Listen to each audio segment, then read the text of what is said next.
So if you've got a GTech handheld and it's not turning on, what can you check for? Mine was not turning on, and these are the steps that I've followed, and then I'll tell you how I fixed mine. So the first thing you want to check is that your battery is charging and connected. So connect your battery, plug in the mains charger, and see that you're actually getting some lights coming up on here.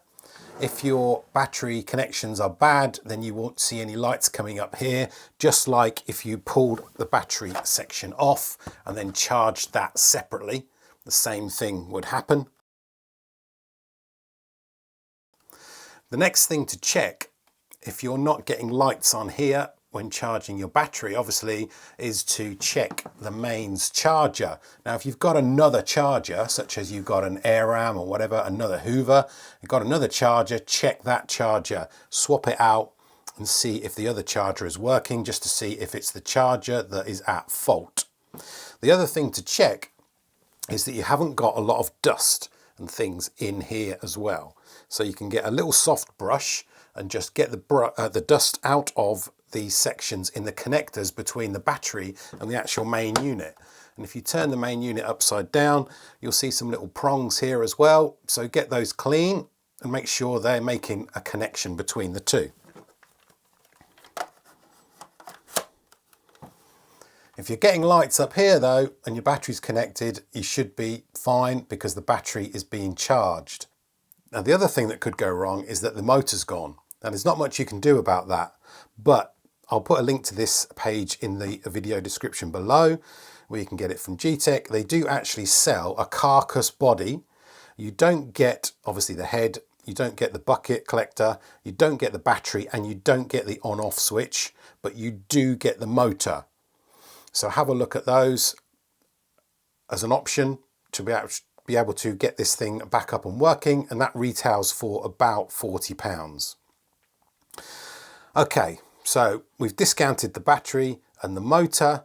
The other main problem now that we can look at that might be an issue is the on-off switch. Now, previously mine was very intermittent. I had to really dig my fingers and my nails into the on-off switch to get it to work. And so I knew that could possibly be a problem. Now, one thing you can have a check of is by getting a small screwdriver into the top here and actually taking out the actual on-off switch. It's very easy to get out, little screwdriver in there and just pull it out. Now, inside or on the back of the power unit, if I get it the right way around, there are some contacts. So again, it might be worth cleaning those contacts with some alcohol, something like that, cotton bud, just to check that the contacts are working inside the unit and actually on the other side of the on-off switch as well. Right, let's have a closer look at this on-off switch then. In here you can see the perspex coming through with your 4 lights for your charging, and underneath you'll see 4 LEDs as well. I just wanted to let you see the inside of this to see how it's made up. You've got some chips in here as well, and then the front button is actually just spring loaded, and it's going to just touch on that button there.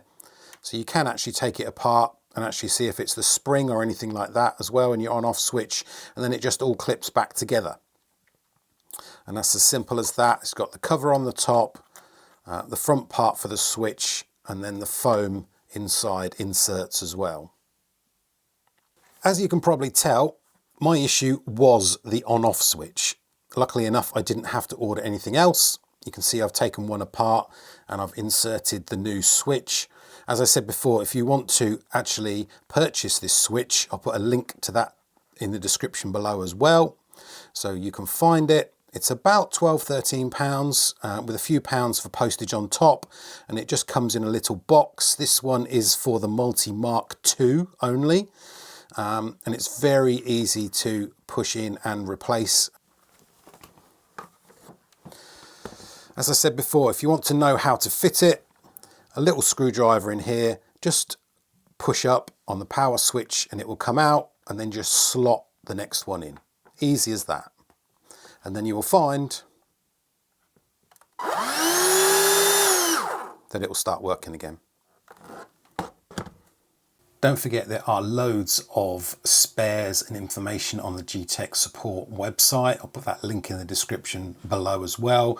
You can look through loads of previous products and actually find spares for those. You just have to know exactly the right product to look for. So make sure you check the images or look for the actual product code that you've got. So as you can see here, mine is the Multi Mark II ATF006. I can just select that and then it will help me identify my parts as well on my machine, and I can actually troubleshoot as well. But more importantly, down here I can look at the spares. So this is how I actually purchased my on-off switch. So you can see we've got the battery here if you need it, £69.99, the bin £20, the filter £10.99, and a charger for £19.99. And this is the body I spoke about earlier. And this is the main body that basically includes the motor only. So it doesn't include the battery, the bin, or the on-off switch that I mentioned earlier.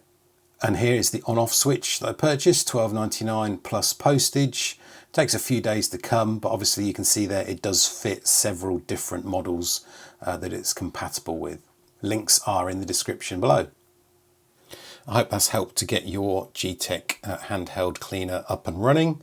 If it hasn't, go to the actual page on the GTech website, on the support page, and if you scroll down once you've found your model, you can go onto the troubleshooting section.